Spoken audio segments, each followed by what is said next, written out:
Good morning. This joint hearing of the Subcommittee on Cybersecurity, Information Technology, and Government Innovation and the Subcommittee on National Security, the Border, and Foreign Affairs will come to order. Good morning and welcome, everyone. Without objection, the chair may declare a recess at any time, and I recognize myself for the purpose of making an opening statement right now. Good morning and welcome to today's historic hearing, which I'm co-chairing with Mr. Grothman, whose subcommittee held an important hearing on this topic last year. I want to thank my colleagues on the Oversight Committee, including Mr. Burchett, Mr. Burleson, Ms. Luna, Mr. Moskowitz, Mr. Garcia, for their relentless drive to get answers on UAPs.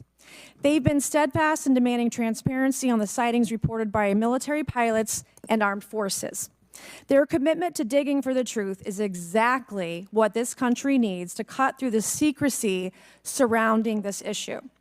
And many high-ranking individuals in the military and intelligence communities believe UAPs demand greater attention, and thus the purpose for this hearing today.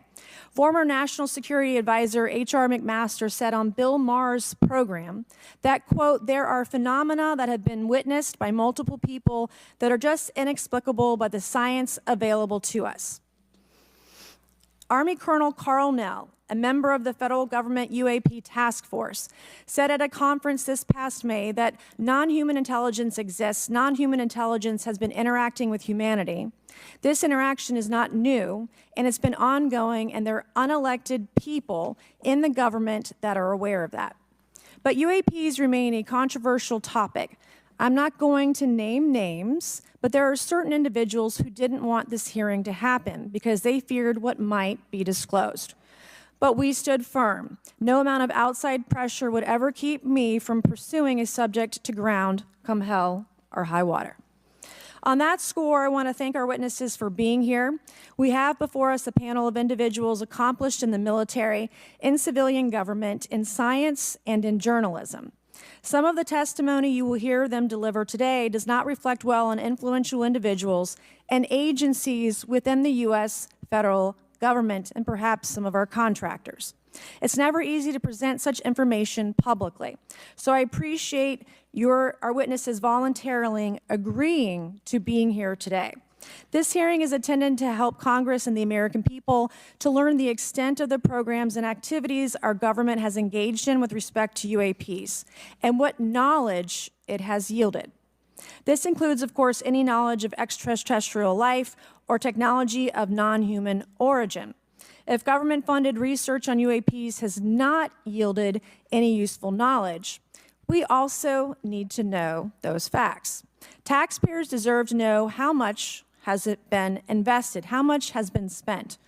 They shouldn't be kept in the dark to spare the Pentagon a little bit of embarrassment. The reality is, despite their enormous taxpayer-funded budgets, the transparency of the Defense Department and the intelligence community have long been abysmal. The Pentagon has failed 6 consecutive audits. In fact, it's never actually passed one. Adding to this is a runaway overclassification of documents and materials, a reluctance to declassify materials when appropriate, and at times an outright refusal to share critical information with Congress. In short, it's not a track record that instills trust. So Congress has tried in recent years to lift the veil and find out if information about UAPs is being withheld, not only from the American public, but also from their elected representatives in Congress. Part of the transparency effort was legislation created in the Pentagon, the All-Domain Anomaly Resolution Office, or AARO, but the new office is struggling to get its footing. A recent statutorily required report from AARO intended to illuminate the government's historic assessment of UAPs was heavily criticized by those seeking UAP transparency. The report has stoked suspicions AARO is unable, or perhaps unwilling, to bring forward the truth about the government's activities concerning UAPs. I'm disturbed that AARO itself lacks transparency. Even its budget is kept from the public. So if there is no there, then why are we spending money on it, and by how much? why the secrecy? If it's really no big deal and there's nothing there, why hide it from the American people? Because I'm not a mathematician, but I can tell you that doesn't add up. I expect some of our witnesses to share their views on that AARO report. We will also hear from the witnesses today allegations of UAP-related misinformation and disinformation by government officials of which they are personally aware and directly experienced. And we will hear testimony today concerning recent revelations about a purportedly secret UAP program whose existence and findings may have been improperly withheld from Congress. But before we get to the witnesses, we're going to have a few more opening statements from our colleagues. And one thing I wanted to add at the end of my closing statement is there is a document that will be entered into the congressional record today.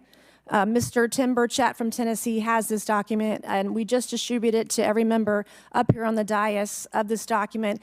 But this is going to be the original document from the Pentagon about Immaculate Constellation that Michael Schellenberger delivered to Congress today. So thank you, Mr. Schellenberger, for this information. We are all reading it in real time now, and Mr. Burchett will enter it into the record. But 12 pages about this unacknowledged special access program that your government says does not exist.